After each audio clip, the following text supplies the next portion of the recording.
In today's episode, Miss Melanie Lyon, our maths presenter and tutor, will teach us how to calculate ratios, percentages, proportion and fractions. We are going to show you not how to do it, but where it is relevant and how it is applied in our everyday workplace.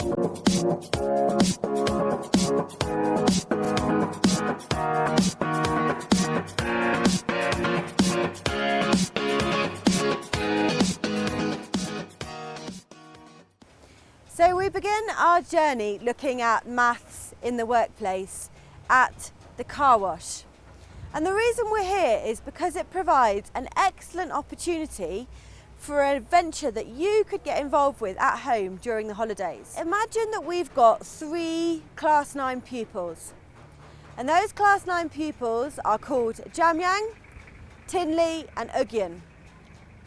And they decide that they want to make some money during their school holidays.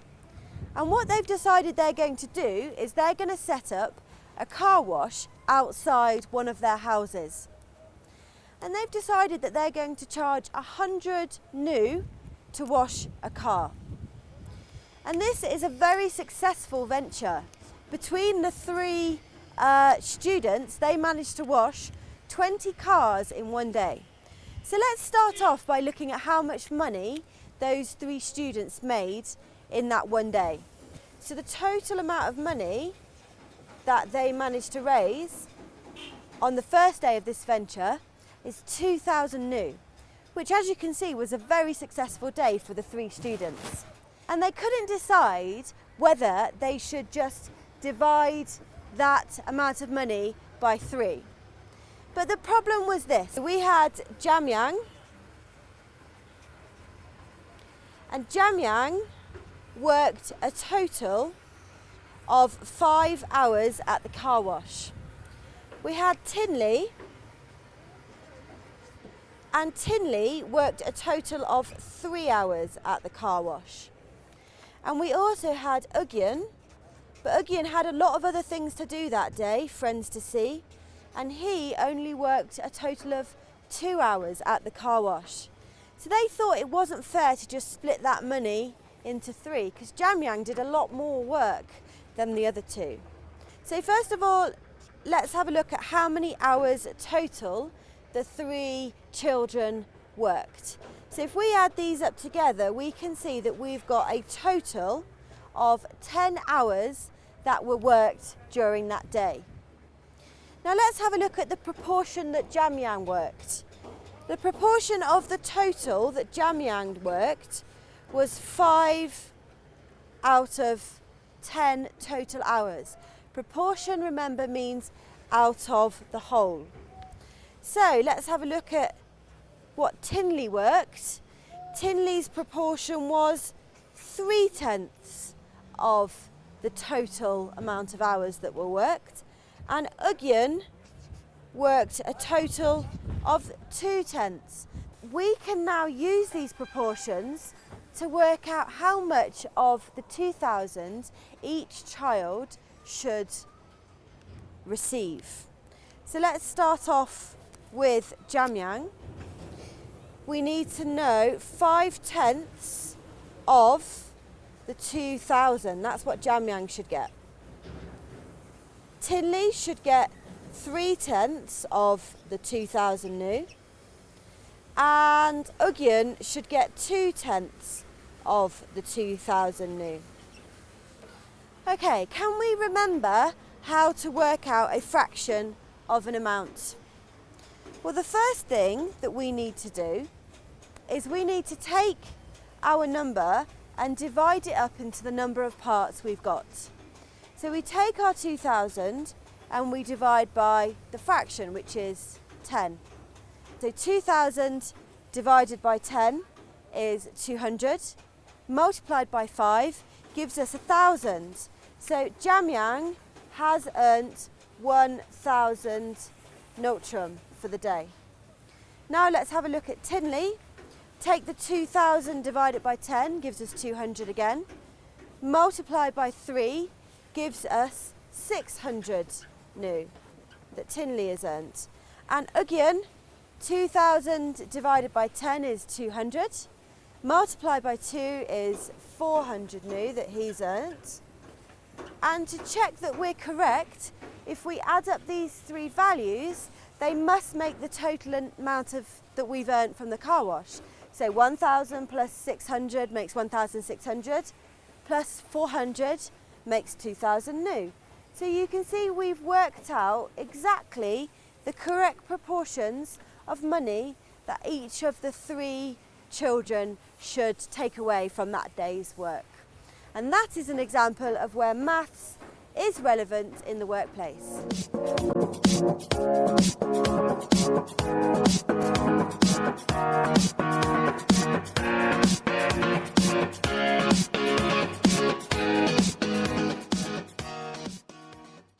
So now we've come to the Folk Heritage Museum restaurant to learn more about where maths is relevant in the workplace. And today we're going to be talking about recipes. We're very lucky today to be joined by Aum Kesang, who is the owner of the Folk Heritage Museum restaurant. And she is the expert who's going to be talking us through her recipes. Aum Kesang, thank you so much for allowing us to come and talk to you today. Thank you so much for coming. Okay, so I wonder if I might start off by asking you, what are your most popular recipes here?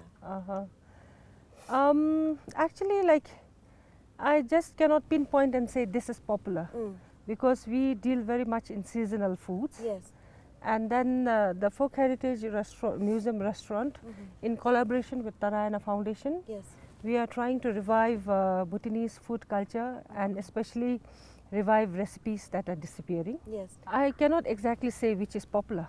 I Mm. think whatever we prepare here, because we are trying to revive food culture Yes. and the recipes, so everything is popular. Yes. If you say, if I have to really specifically pinpoint something, then I would say maybe emadasi. Mm. Of course, emadasi is still, it's not a disappearing recipe, Yes. but it's a commonly used Yes. recipe. Yeah, Chilies, so red yeah. chilies, dry red chilies, Yes. and cottage cheese, Okay. preferably cottage cheese, Okay. and oil, salt, and water. Oil, salt, and water. Water. And of course, you can add other ingredients, Yes. other spices, like maybe you can add onions or garlic or whatever. Yes. But then, if you stick to the specific, the real emadasi, this would be the ingredients. Yeah. Wonderful. Mhm. So, would you be able to tell us some quantities, for example, for a specific number of people? So emadasi, I think the quantity of emadasi that I would cook would depend upon my consumers, my Yes. guests. Yes, of course. So if I had people from outside the country who consume less chilies, Yes. then considerably the chilies would be reduced. Yes. Use of chilies would be reduced. Yes. But today we'll talk about the locals, how Okay. I would prepare for the locals. Why not? So Yes. if I was cooking for maybe 10 people, Okay, 10 people. Yes. then I would use, let's say, about 1/4 kilo of A kilo- quarter of a kilo. yeah, Yes. quarter of a kilo Yeah. of red chilies. Yeah. And cottage cheese, I would, the cottage cheese, I would maybe about 5 balls. 5 bowls. Yeah, Yeah. 5 balls. Then oil, maybe oil about 250 ml. Okay. Mm-hmm. 250 milliliters. Yeah. Mhm. Then salt, salt to taste. Yes. So maybe about 1 tablespoon. Okay. So that's 1. Tablespoon. Yes. And water, maybe a cup. A cup. Yeah, a cup of water. 1 cup. Yeah. Okay, wonderful. So we have a basic recipe for making up emadasi for 10 people. Yes. So now we have our ratio for 10 people. What if we needed to make emadasi for 20 people? Now what we need to do now is find something called an equivalent ratio. A ratio that is in the same proportions but is scaled up for a greater number of people.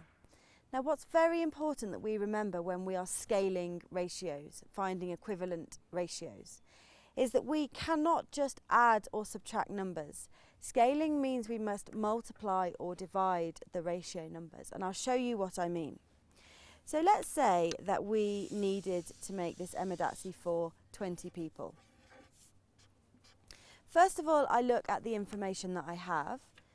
I've got the values for both ratios in the people column. Now, how do I get from 10 to 20? Remembering it has to be either a multiply or a divide. And the answer is I times it by 2. So I must do the same to every single part of my ratio. So red chilies, a quarter multiplied by 2 becomes half a kg. 5 balls multiplied by 2 becomes 10 balls of cottage cheese.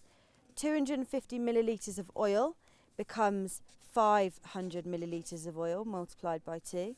1 tablespoon becomes 2 because I've multiplied by 2, and 1 cup of water becomes 2 cups of water. We have found now an equivalent ratio. It has been scaled up by exactly the same amount for every number, multiplied by 2. Now, one thing we're going to talk about just very briefly is something called the unitary method. And the unitary method is a way of calculating quantities required in a ratio. Now, the unitary method means that we find out exactly how much is required for one of whatever we are making. In this case, we find out how much of each of these ingredients is required for one person. This is the unitary method. To get to 1 from my original ratio that was 10, I have to divide by 10. To get from 10 to 1, I divide by 10, which means that each of these values I also need to divide by 10. So what we've got now is our ratios required for one person. This is the unitary method. You find out what you require for one item of what you're calculating. Then if we wanted to work out for 15 people, we would times each of these by 15. If we wanted to work out for 27 people, we would times each of these by 27. It makes it much easier to calculate if we're using the unitary method. I have one last question for you at home. When we were examining the car wash and the maths behind the car wash, we looked at converting our ratio to proportion. Take a look at this ratio and see if you think that we can do the same here. If I add up all of these different parts, 257.25, is it fair to use this as a proportion? For example, the cottage cheese required would be 5 out of 257.25. What do you think at home? If you think that that's not fair, well done. And let me explain why. In order to be able to convert our ratio to a proportion, as I've done here and as we did in the car wash, each of the measures in my ratio need to be exactly the same. And that's very important, a very important point to remember. Thank you so much for allowing us to come today and for helping us to learn more about how ratios and maths relates to recipes and the work that you're doing here. Thank you so much. Thank you so much. And in fact, it's very interesting to watch you write down the ratios. Thank you. Yeah. Okay, thank you so much.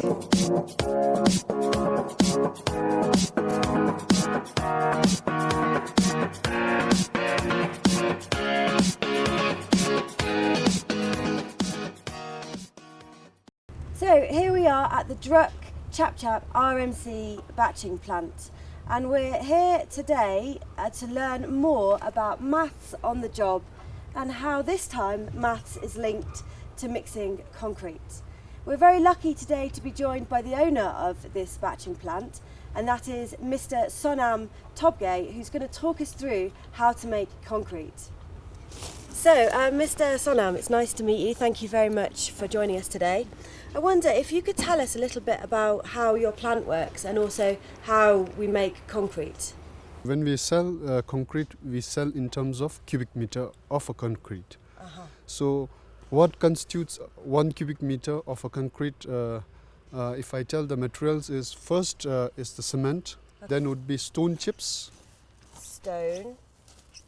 Yes. and there are two types of stone chips. One is 20 mm and the second one is 10 mm. So we use two types of stone chips. So stone chips 20 and stone chips 10. And the fourth one would be sand, river sand, and the fifth one would be water. So I've just done some abbreviations down here to help us later on. Cement, stone chips grade 20, stone chips grade 10, sand and water. Right. Right. And now, if I tell you about a common concrete that we sell, it's called M20. That's the grade of the concrete. Right. And if I tell about the composition of that, these materials in that M20, Yes. a cement would be in terms of weight. Weight. Yeah, I see, and it yes. would be around 403 kilograms. And the second stone chips of 20 mm grade, it would be 0.66 cubic meter. That's in volume. So this, yes. And 10 mm would be 0.22 cubic meter. 0.22 cubic meter. And that's also in cubic meters, yes. And sand would be 0.44 cubic meter. 0.44, yes. And well, and in terms of water, what we do is due to the workability, we make the water to cement ratio not more than 60%. So water would be around 60%, 55 to 60% of this 403 kilogram. Okay, excellent. I'm hoping that the viewers back home will be able to start to spot what maths we're using here. We're using percentages, yes, for a small part, but in general we're using ratios. Right. Thank you very much. So, so we've got different measurements here. We've got kilograms, meters cubed, and then this one will also be in kilograms because it's a percentage of a weight. Right. So, so how does that work in reality when you're mixing? In reality, like cement, it's no problem. And what our batching plant here does is we have to give the formula in terms of weight. I see. So what we do is cement, it's in weight, kilogram, so no issues there. Yes. And in terms of volume, that is for stone chips and sand, we convert volume into weight. Yes. And how do we do that is we physically measure a cubic feet of sand or stone chips, and then we weigh it practically in a weighing scale, and then we use that formula to convert into kilograms. When Mr. Sonam is working out the mass or weight of a square foot of materials, he is finding the weight per unit volume. This is a special relationship called density. Density links the mass and volume of a material. Looking at this set of balancing scales, which do you think is heavier? It is a trick question, of course. They both weigh the same because they both weigh 1 ton. The difference is that the feathers are less dense, so they take up a bigger volume or space to make the same weight as the bricks. We said that density is a relationship between mass and volume. This can best be remembered by a compound measures triangle. If we are looking for density, we cover up the D on the triangle and we can see that we are left with mass divided by volume. If we are looking for mass, we cover up M on the triangle and are left with density times by volume. And finally, if we are looking for volume, we cover up the V and we are left with mass divided by density. All we need to do is remember the density triangle and that M is always at the top. So Mr. Sonam has told us that this is the ratio required to make 1 cubic metre of concrete. So we can go straight into scaling our ratio for equivalent ratios to find out how much we need in terms of the concrete. The first thing that we need to do is we need to convert this percentage, and this is the first time we've looked at percentages so far in the workplace. So to find 60% of 403, there are a number of ways that you can do this.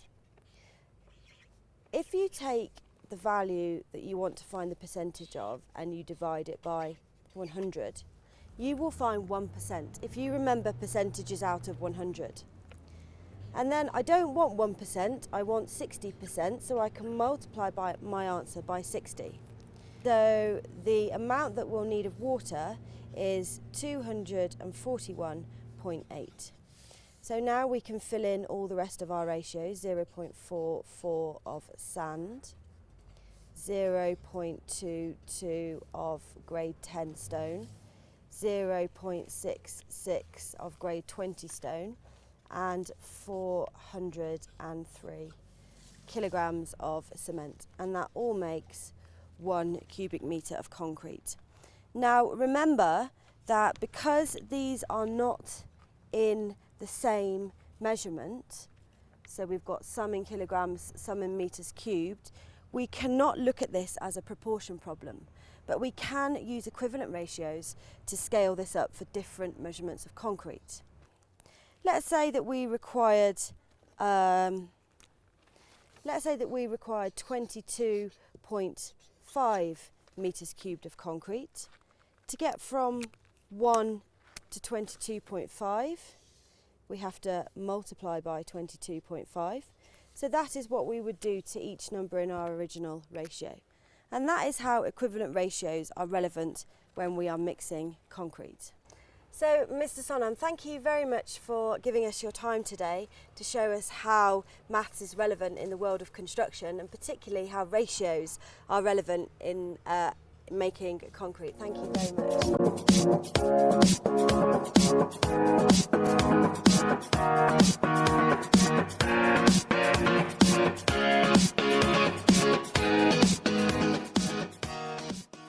So far we have been learning an awful lot about ratios and where ratios are relevant in the workplace. Now, at the concrete batching plant, we touched on another mathematical skill that is often found in the workplace, and that is that of percentages. We have come to Changlan Plaza this morning to investigate more about where percentages can be found in the workplace. So what we've been doing this morning is looking to buy a pair of jeans in the winter sales, where shop owners are getting rid of all their summer clothes.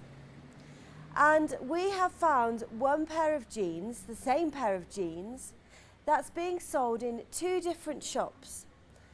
So the first shop is offering for the jeans that are 1,000 Nultrum, and the offer is 20% discount on all items in the shop today. The second shop is also offering the same jeans for 1,000 new, so this is the jeans. But there is a different offer in this shop. This shop is offering a 1/6 off all items, and it's offering 100 Nultrum cashback on all purchases. So that's quite confusing. We're looking at these 2 offers and wondering which is going to be the better deal. So let's follow this through and see which is going to be the cheaper pair of jeans. So let's start off with shop A. 1,000 Nultrum for the pair of jeans with a 20% discount. So we need to work out what 20% of 1,000 Nultrum is, and then take it off the price because we're discounting. So if we work out what 20% of 1,000 Nultrum is, remember we start off with our price, divide by 100 gives us 1%, and times by 20, that gives us 20%. So let's do that. So 1,000 divided by 100, we can take off the zeros and we're left with 10. 10 times 20 if you times the values together and add the zeros, we're left with 200. So the discount is 200 Notrum, but remember I have to take that off my original price because it's a discount. So I started with 1,000 Notrum. The discount is 200 Notrum.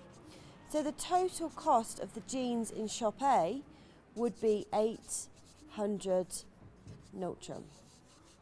And that is the cost of the jeans in the first shop. Let's have a look now at how much these jeans would cost in shop B, where this time we've got a 6th off and 100 Notrum cashback. So let's start off by finding a 6th of 1,000 Notrum. So we start with our value, and remember, if we're finding a 6th, what we're doing is we're splitting our value up into 6 parts. So we need to divide by 6.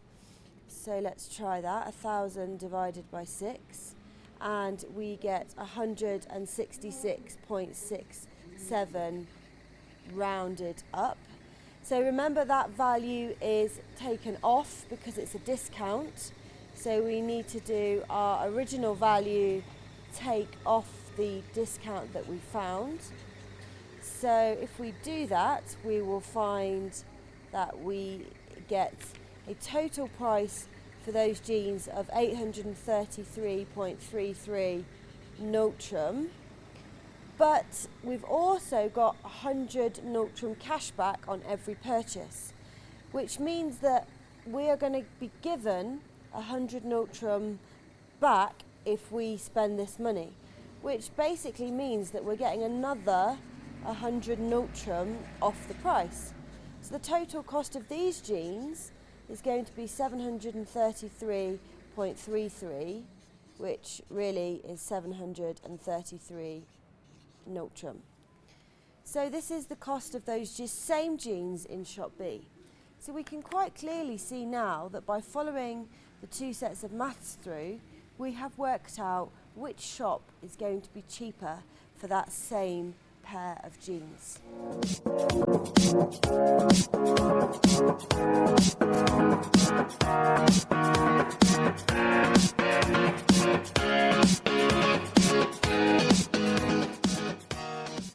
So that brings us to the end of today's programme, where we've been looking at how maths is relevant in the workplace.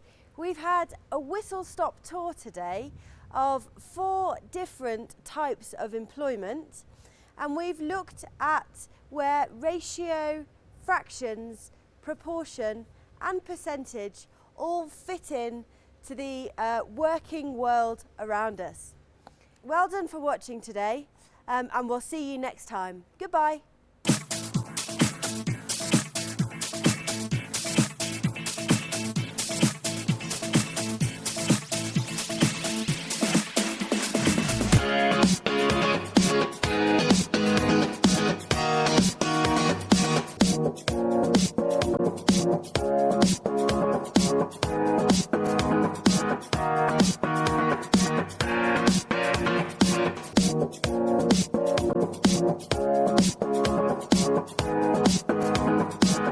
Thank you.